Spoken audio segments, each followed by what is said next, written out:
নমস্কার বন্ধুরা, সবাই কেমন আছো? আশা করি সকলে ভালো আছো এবং সুস্থ আছো। আজ তৈরি করব বিহার ও ঝাড়খণ্ডের ফেমাস খাবার লিট্টি, যেটা খেতে অসম্ভব মজার লাগে বন্ধুরা। যদিও এখন আমাদের ভারতবর্ষে সবার কাছেই কিন্তু এটা খুব ফেমাস খাবার, খেতে দুর্দান্ত স্বাদের লাগে। তো চলো আজকে এটাই তৈরি করব, যেটা খেতে আর বিহার ঝাড়খণ্ডেও যেতে হবে না, আর ধাবাতেও গিয়েও কিন্তু খেতে হবে না। ঘরে বসে খুব সহজভাবে তোমরা তৈরি করে খেতে পারবে। তো প্লিজ সবাই সাথে থেকো সুন্দর রেসিপিটা শেষ পর্যন্ত দেখার জন্য। আশা করি তোমাদের কাছেও ভালো লাগবে। তো দেখো, এটা তৈরি করতে আমার লাগবে আটা। আমি 1 বাটি আটা নিলাম, সামান্য লবণ, 1 চামচ চিনি নিয়ে নিলাম। এইবার 3 চামচ গাওয়া ঘি এখানে দিয়ে দিলাম। এই ঘিটা দিলে খুব সুন্দর ফ্লেভার হবে আর খেতেও ভালো লাগবে। 1/2 চামচ বেকিং পাউডার দিলাম। এইবার শুকনো উপকরণগুলো ভালো করে মেখে নেব। তোমাদের হাতের কাছে যদি ঘি না থাকে তোমরা সাদা তেলও কিন্তু দিতে পারো।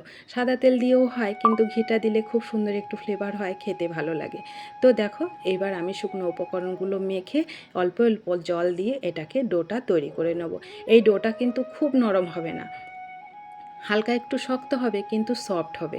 তো দেখো, আমি একটু মেখে চিনিটা মেল্ট হওয়ার জন্য আর ডোটা সফট হওয়ার জন্য 5 মিনিট রেখে দিলাম। এইবার আমি পুরটা তৈরি করে নেবো। এখানে 1/2 বাটি ছাতু নিলাম, ছোলার ছাতু। 2 চামচ চিনি নিলাম, লঙ্কা কুচি একটু বেশি করে দিলাম, ঝাল ঝাল তোমরা যেমন খাবে তেমন দেবে। ধনে পাতা কুচি দিলাম, সামান্য একটু লবণ দিলাম, 1 টুকরো আদা ছোট করে কুচিয়ে ওর মধ্যে দিয়ে দিলাম। একটা পেঁয়াজ, ছোট সাইজের একটা পেঁয়াজ কুচি করে কেটে দিলাম, আর পরিমাণ মতো তো লবণটা দিলাম, আর হচ্ছে লেবুটা এখানে দিলাম। আমি লেবু দিয়ে এটাকে টক বানাচ্ছি। তোমাদের কাছে যদি আচারে তেল থাকে সেটাও দিতে পারো, সেটা দিলে কিন্তু আরও বেশি ভালো লাগে।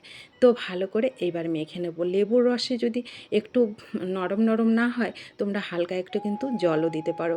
তো হালকা একটু আমি জল দিয়ে এবার এইগুলোকে একদম ফুরফুরে করে আমি তৈরি করে নিয়েছি। দেখো, পুরটা কিন্তু এরকম হবে, পুরে কিন্তু কোনো নরম ভাব থাকবে না।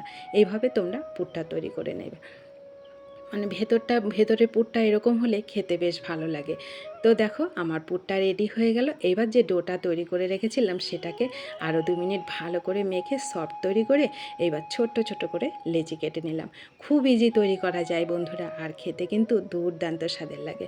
গরম গরম যদি এরকম লিট্টি তৈরি করে খাওয়া যায় আর কিছুই লাগে না, খেতে দুর্দান্ত স্বাদের। তো ভালো লাগলে কিন্তু তোমরা বাড়িতে অবশ্যই তৈরি করে খাবে আর অনেক অনেক শেয়ার করে দেবে। আর ছোট্ট সহজ রেসিপিটা তোমাদের কাছে কেমন লেগেছে কমেন্ট করতে কিন্তু ভুলবে না। ভালো লাগলে রেসিপিটিতে প্লিজ একটু লাইক করবে। তোমাদের একটা লাইক পরবর্তী রেসিপি তৈরি করতে অনেকটা উৎসাহিত করে। তো দেখো, আমার তৈরি হয়ে গেল। এইভাবে ছোট ছোট করে বাটি করে এইভাবে গোল গোল করে পুরটা ভরে নিয়ে নেবে। তো দেখো, আমার সবগুলো তৈরি হয়ে গেল। কত সুন্দর, কত সহজভাবে তৈরি হয়ে গেল। এইবার আমি উনুনে একটা তাওয়া বসিয়ে দিয়েছি। এগুলো কিন্তু অনেকভাবে তৈরি করা যায়। তাওয়াতে তৈরি করা যায়, প্রেশার কুকারে করা যায়, এমনকি মানে যে কোনো কিছুতে এগুলো ছেঁকেও করা যায়। তো যে কোনোভাবে করা যায়। তো আমি একটাভাবে তোমাদেরকে দেখালাম। তাওয়াতে একটু ঘি ব্রাশ করে নিলাম, তারপরে লিট্টিগুলো দিলাম, দিয়ে একটু ঢেকে দিলাম। গ্যাসটাকে একদম লো করে দেবে। মিনিট 5 পর ঢাকনা তুলে এগুলোকে উল্টে দেবো। উল্টে দিয়ে উপর থেকে একটু ঘি ব্রাশ করে দেবো। ঘিটা ব্রাশ করে দিলে হালকা একটু কালার হয়, খুব সুন্দর একটা ফ্লেভার হয়, খেতে তো দুর্দান্ত লাগে। তো এইভাবে উল্টে পাল্টে আমি এইগুলোকে দেখো তৈরি করে নিলাম। খুব সহজে তৈরি হয়ে গেল দারুণ স্বাদের মুচমুচে লিট্টি, যেটা উপরে দিকটা হবে খাস্তা আর ভেতরটা হবে নরম ফুরফুরে। অসম্ভব মজার লাগে বন্ধুরা। এই সুন্দর লিট্টিটা যদি তোমরা না তৈরি করে খাও, এই সুন্দর রেসিপিটা দেখে কিন্তু আজই তৈরি করে খেয়ে নাও। উপর থেকে একটু ঘি দিয়ে দিলে এগুলো খেতে আর কিছুই লাগে না, গরম গরম অসাধারণ লাগে। তো ছোট্ট সহজ রেসিপিটা তোমাদের কাছে কেমন লেগেছে কমেন্ট করতে কিন্তু ভুলবে না। ভালো লাগলে অনেক অনেক শেয়ার করে দেবে। যারা নতুন বন্ধু আছো তারা চ্যানেলটা প্লিজ সাবস্ক্রাইব করে আমার পাশে থাকবে। যারা পাশে আছো তাদেরকে অসংখ্য ধন্যবাদ ও ভালোবাসা।